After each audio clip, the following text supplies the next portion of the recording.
yawan tuna mutuwa, yawan tuna wannan kwanciyar kabarin nan ko babu duka babu zagi, kwanciyar kawai in dai za a barka da ranka ai ya ishe ka. malam zaka iya zuwa kai wannan rayuwar yanzu da muke yi ka shekara 70 ko 100 ka mutu, wallahi a kabari ka shekara 500 ba yi tashin duniya ba. yanzu anan Bauchi kawai makabartu nawa aka cika, an cika wannan ta kare, an cika wannan, an je an bude waccan, duk gasu wa yake ban kwana da mutane a gwansu kafin ya je kwanta abu. Yadda kaga kowa ya tafi naula kai mara ka tafi kawai, sai dai ka ganka abu. Wani kasuwa zai tafi Kano sari, sai dai a dawo ma iyalansa da gawa. Duk ƴaƴansa suna baba sai ka dawo, baba sai ka dawo, rabuwansu kenan. Haka ne. Wani bawan Allah da ya rasu bai wuce sati biyun nan da suka wuce ba, a gareji ne ya kai motarsa gyara, a gun yin jiki ya faɗi. Tun da ya faɗin bai yi magana ba, aka kawo shi asibiti ya cika. To ina irin wannan rabuwan kenan.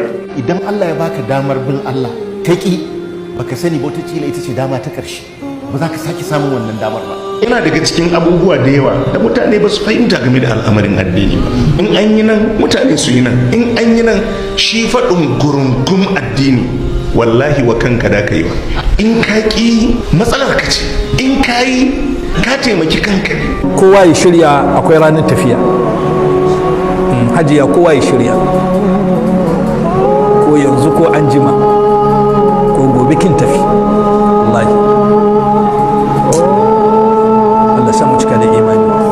ranan kuka, ranan nadama, ranan da mutum kake nan za ka aljanna, ga matanka za ta cikin wuta, kuna sallaman juna babayi ya kare, ba ku kare ganin juna ya kare kenan. Wa in ma ga matanka da ta aljanna, kana cikin yan wuta tana maka sallama ya kare.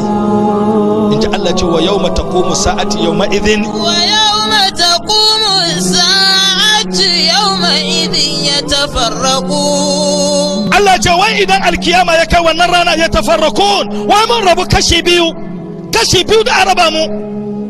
Duniya ma haka nan ne, biyu ne, ga shakkiyai ga 'yan dadin kai, ga 'yan al'ada ga 'yan bid'a, kowa kashi biyu Allah dai ka samu. Wa yawma taqumu sa'atu yawma idin yatafarrakun, wallahi in kiyama mun kasu kashi biyu, akwai masu dadin kai, akwai waɗanda ba su da dadin kai. Kuma mutuwan nan ba ta da lokaci, kar ka ɗauka kai saurayi ne ko ke budurwa ne. Irin yadda yanzu matasa da 'yan mata suke zama, ba a tunanin Allah, addinin an takaita shi. Masu addini ma izgili ake musu, hijabi abin izgili ne, gemu abin izgili ne, shigar addini abin izgili ne, wa'azi ma yanzu a wajen wasu 'ya'yan musulmai abin izgili ne wa'azin ma. Ranar da mala'iku za su zo don karɓar rai, kowane ɗan adam zaman jiran da yake kenan, musulmi ko bayahude ko kirista, wanda yake da'a ko wanda yake fasiki, mai mulki ko wanda ake mulka, basaraki ko bawan sarki, kowa zaman jira yake. Mala'ika zai zo ba tare da ya ba da notice ba dan ya zare rai a jikin mutum. Annabi sallallahu alaihi wasallam idan Allah ya zo ta da kiyama, kowa gaba ɗaya zai tsaya a tsaye. Za a shekara 40 a tsaye, Allah bai kula kowa ba.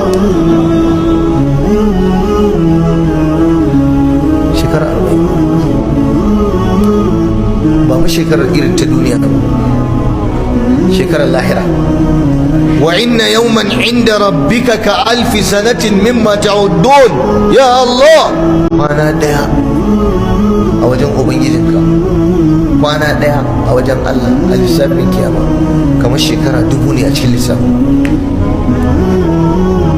Wani abun an faɗa kawai sai ka ce ka sallama. Kiyama malam labarin ta ba daɗi. Wannan ta sa idan mutum ya mutu kaga ake kuka, mutum ya zubar da hawa, yanzu wani ya tafi, ya je ya tarar da wannan shirin, ko ya shirya ko bai shirya ba, ko ya kimtsa ko bai kimtsa ba. To gani ni da kai muna kan hanya. Wani tanadi kai na wannan rana? Wallahi shekara 40 haka ya zo a riwaya, mutane a tsaye fa ba tsuguno. Allah ya yi banza da mutane, kowa bai sai magana ba.